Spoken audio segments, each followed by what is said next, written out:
नमस्कार मित्रों, हमारे चैनल हिंदू उपासक में आपका स्वागत है। आज हम आपको सोमवती अमावस्या के बारे में बताने जा रहे हैं। आज हम आपको बताएंगे कि सोमवती अमावस्या कब आती है और यह कैसे मनाई जाती है।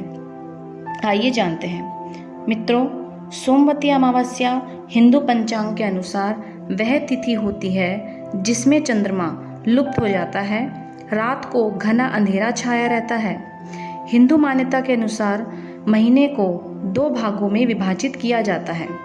अगर चंद्रमा बढ़ता है तो वह शुक्ल पक्ष कहलाता है। पूर्णिमा की रात को चंद्रमा पूरा और साफ चमकीला दिखाई देता है। इसके बाद चंद्रमा घटते घटते लुप्त हो जाता है। उस तिथि को अमावस्या कहते हैं और ये कृष्ण पक्ष कहलाता है। सोमवार के दिन पड़ने वाली अमावस्या को सोमवती अमावस्या कहते हैं। यह साल में एक बार ही आती है। हिंदू धर्म में इस अमावस्या का विशेष महत्व है। पुराणों के अनुसार इस दिन सुहागिन महिलाएं अपने पति की दीर्घ आयु के लिए पूजा, व्रत और दान करती हैं। सोमवार का दिन भगवान शिव को समर्पित होता है, इसलिए इस दिन सुहागिन महिलाएं भगवान शिव की पूजा करते हुए अपने पति की दीर्घ आयु की कामना करती हैं और पीपल के वृक्ष में शिव जी का वास मानकर उनकी पूजा और 108 परिक्रमा की जाती हैं। यह भी माना जाता है कि पितृदोष से मुक्ति पाने के लिए इस तिथि का विशेष महत्व है। यह तिथि तर्पण, गंगा स्नान, दान के लिए बहुत ही फलदायी मानी गई है। आइए जानते हैं सोमवती अमावस्या के दिन क्या करना शुभ होता है और क्या करना अशुभ। सोमवती अमावस्या के दिन शिवजी और पार्वती की पूजा करना शुभ माना जाता है। इस तिथि पर पितरों का तर्पण करने का विधान है। इस तिथि पर गंगा स्नान भी किया जाता है। इस दिन दान देने का भी बहुत महत्व है, परंतु इस दिन क्रय विक्रय यानी किसी चीज़ को खरीदना या बेचना, सभी शुभ कार्यों को करना अच्छा नहीं माना जाता। अमावस्या के दिन खेतों में हल चलाना या किसी भी कृषि कार्य को करना वर्जित होता है, क्योंकि ऐसा करना इस दिन शुभ नहीं माना जाता। इस तिथि पर जब कोई बच्चा पैदा होता है तो उसके लिए शांति पाठ करना भी अनिवार्य होता है। ऐसा माना जाता है कि सोमवती अमावस्या के दिन कथा सुनने से सुहागिन महिलाओं की पूजा पूर्ण होती है और उनके पति की दीर्घ आयु होती है। आइए सोमवती अमावस्या कथा के बारे में जानते हैं। एक संपन्न ब्राह्मण परिवार था। इस परिवार में ब्राह्मण, उसकी पत्नी के अलावा उसके 7 बेटे और 1 बेटी रहते थे। ब्राह्मण के 7 बेटों का विवाह हो चुका था, पर ब्राह्मण की बेटी का विवाह काफ़ी कोशिशों के बाद भी नहीं हो पा रहा था, जिससे घर में तनाव का माहौल बना हुआ था। एक दिन ब्राह्मण के घर एक साधु भिक्षा लेने आए। ब्राह्मण ने साधु को उदास मन से भिक्षा दी। साधु ने जब यह देखा तो ब्राह्मण से बोला, लगता है आप मुझे भिक्षा देने से प्रसन्न नहीं हैं। ब्राह्मण बोले, नहीं साधु महाराज, ऐसा नहीं है, मेरी उदासी का कारण कुछ और ही है। साधु के पूछने पर ब्राह्मण ने अपना हाल बता दिया कि साधु महाराज, काफ़ी कोशिश करने के बाद भी मेरी पुत्री का कहीं विवाह नहीं हो पा रहा है। ब्राह्मण की बातें सुनकर साधु महाराज ने ब्राह्मण से कहा, अपनी बेटी को बुलाओ। ब्राह्मण ने अपनी बेटी को बुलाया। साधु महाराज ने बेटी का हाथ देखकर बताया कि इसके हाथों में तो विवाह की लकीर ही नहीं है। यह बात सुनकर ब्राह्मण और दुखी हो गया और रोने लगा और बोला, साधु महाराज, कोई उपाय हो तो बताइए। साधु महाराज ने कहा, हाँ, एक उपाय है, अगर कर सको तो।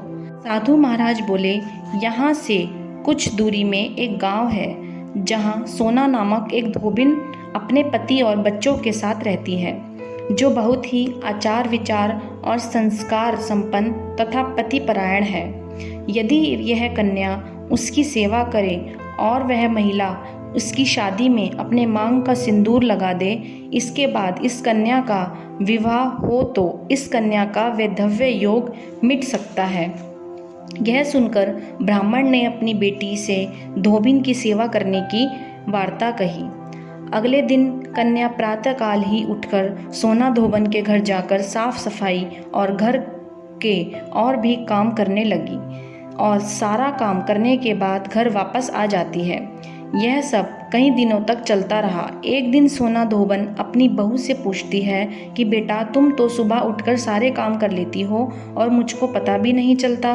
बहू बोली, नहीं माँ जी, मुझे तो लगा ये सारा काम आप करते हैं। यह सुन के दोनों स्तब्ध रह जाते हैं और सास बहू निगरानी करने लगते हैं। सोना ने देखा कि एक लड़की अंधेरे में उसके घर आती है और सारे काम करती है और बाद में चली जाती है।